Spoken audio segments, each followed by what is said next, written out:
Hi, I'm David Goodman from Lawrence B. Goodman and Company. Just wanted to give you a quick update on the new Consolidated Appropriations Act that recently came out. It's been signed by Congress. It is waiting for the president's signature. There appears that there may be some minor changes, but it's really not going to affect many of the highlights of the act. So I'm going to give you some details right now of some of the major changes that we're looking at. And I'm going to ask you to join us on January 6th as we do a deeper dive into some of the changes that come about from the Consolidated Appropriations Act. So as many of you may have heard, the PPP funds that you received, that PPP money that you need to get forgiveness for, that money is no longer taxable under the law, and which means that any funds that you received from the PPP loans, you do not have to include in income. And that's a huge tax savings for many people. It's nothing like coming in the last minute, but we're happy to see that. The other thing is many of you may have received an EIDL grant. The EIDL grant was something many people received at the beginning of the pandemic. It was $1,000 per employee up to $10,000. Good news, that money is also no longer taxable. So you can exclude the PPP funds that you received, and the EIDL grant up to $10,000 can be excluded from your income for 2020.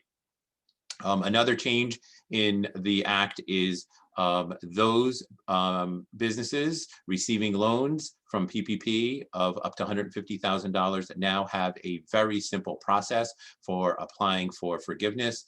The act requires the SBA to provide a one-page document in which you will certify that you are in compliance with the PPP loans, and that you will certify the number of employees that you retain because of the loans, some other very basic information, and you will submit that information when it's available, probably in the next 2 or 3 weeks from this recording, which is December 22nd.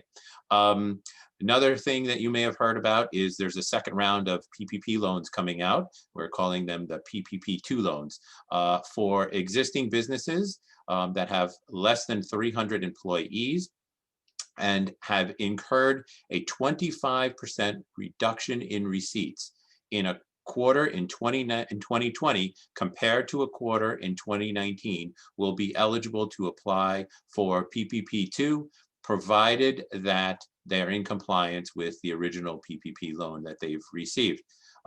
Doesn't need to be that you filed for forgiveness, you just need to be in compliance and make sure that you use the funds for the purposes that they were used for. So look for the PPP2 loan information to come out again in the next couple of weeks. Final thing I want to share with you is business meals.